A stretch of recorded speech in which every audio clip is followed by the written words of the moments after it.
fingimentos, inveja e todas as murmurações. Desejai afetuosamente como meninos novamente nascidos, o leite racional não falsificado, para que por ele vedes crescendo. E se é que já provastes que o Senhor é benigno, e chegando-vos para ele a pedra viva, reprovada na verdade, pelos homens, mas para Deus eleita e preciosa. Vós também, como pedra vivas, sois edificados casa espiritual e sacerdócio santo, para oferecer a sacrifícios espirituais agradável a Deus por Jesus Cristo. Irmãos, eu venho aqui dar essa palavra porque desde ontem Deus tem tocado no meu coração. Glória a Deus. Eu acordei às 5 horas da manhã e assim, não conseguia mais dormir. E senti o Espírito Santo falar comigo. E eu pedia para ele me dar uma direção para falar o que seria aquela situação, ao mesmo tempo uma alegria. E ao decorrer, Deus foi falando comigo. E o que ele me disse, voltando lá no versículo 1, deixando, pois, toda a malícia e todo engano, e fingimentos, e inveja, e todas as murmurações. Ou 2, desejai afetuosamente como meninos novamente nascidos, e leite racionais, e não falsificado, para o que por ele vezes crescendo.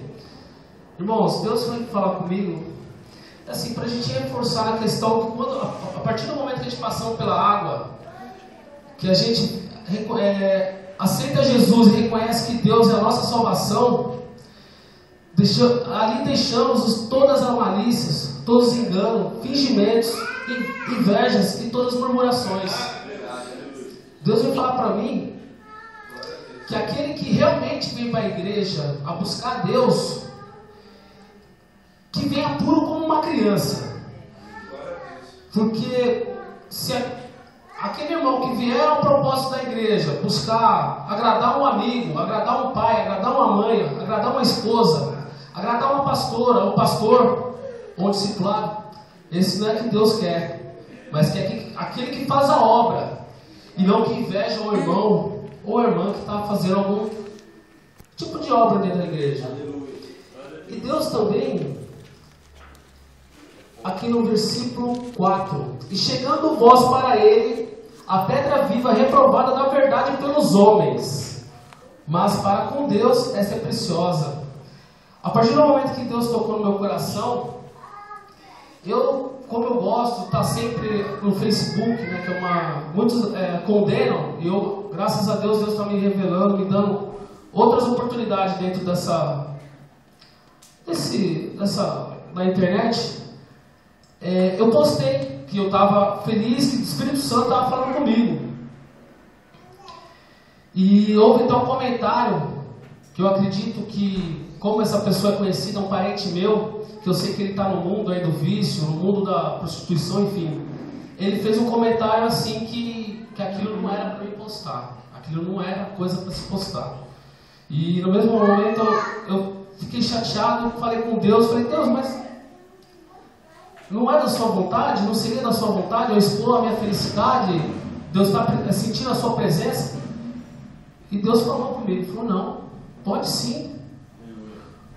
Porque quando você era do mundo, você colocava ali uma cerveja. Estou numa cerveja, estou num barzinho. E colocava até, né, a marca da cerveja. Quer dizer, eu idolatrava uma cerveja. Por que não você não poder idolatrar a minha palavra? E Deus diz mais. E vós também, como pedras vivas, sois edificados, casa espiritual e sacerdócio santo, para oferecer sacrifícios espirituais agradáveis a Deus, a Jesus Cristo. Deus disse para que, igual naquele caso, eu vi esse comentário e fiquei chateado. Que eu falei, logo uma pessoa que eu gosto, né, tá vendo que eu estou na palavra, estou seguindo a Deus, ele fez um comentário. Mas Deus diz aqui, ele me falou comigo, que a gente tem que se fortalecer na palavra. Porque a gente cristão, se a gente não fortalecer, não se alimentar da sabedoria de Deus, sabedoria, que Deus diz aqui, Deus foi muito bom, que deu a Bíblia para a gente adquirir a sua sabedoria. Se a gente não se fortalecer nele, Satanás vai nos enganar. Satanás vai nos fraquejar. Então assim, aí eu falei, então eu aceitei, porque eu estou fazendo o meu propósito com Deus, eu fiz um propósito com Deus, então eu venho nos cultos, as oportunidades eu estou no monte, e principalmente, como Deus falou aqui comigo, quando o fortalecimento da palavra, eu estou vindo na escola bíblica, que é onde está me alimentando, é onde eu estou buscando força para que o inimigo não venha lutar contra mim. Que o inimigo não venha, porque assim, a gente sabe que o inimigo foi um anjo, e ele quis ser mais que Deus, e ele tem a sabedoria da palavra, coisa que a gente tem que buscar. Se a gente for buscar isso no mundo, um exemplo assim básico para a gente entender melhor, é uma profissão. Hoje em dia o mercado não é competitivo. Se a gente não tiver buscar um grau de conhecimento, tiver capacitado, a gente vai ser vencido pelo nosso concorrente que está brigando ali com a vaga. Então Deus diz, buscai, está aqui. Vós também como pedras vivas edificado para o Espírito Santo, sacerdotes santos, para que oferecer esse sacrifício espiritual. Então esse sacrifício que eu faço, que para mim não vejo como sacrifício, eu vejo como um privilégio, estar buscando a sabedoria do Senhor, é buscar a palavra, é se alimentar da palavra para não deixar que o inimigo venha nos confundir, porque ele conhece a palavra e às vezes ele coloca situações que a gente nos confunde, a gente acha que é de Deus e não é. Então por isso que muitas das vezes a gente tem que dobrar o nosso joelho, orar, pedir uma direção para Deus, como eu fiz. E Deus me mostrou que realmente o que eu fiz foi certo. E o que eu digo para vocês, irmão, que se tiver condições de buscar a palavra, a sabedoria, porque muitas das vezes eu também lia a Bíblia e não tinha entendimento.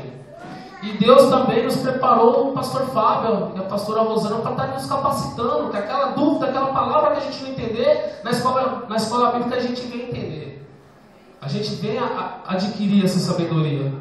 Da maneira certa, como eu falei, o inimigo ele é sujo, de repente a gente está lendo em casa a Bíblia e a gente interpreta numa situação e às vezes não é.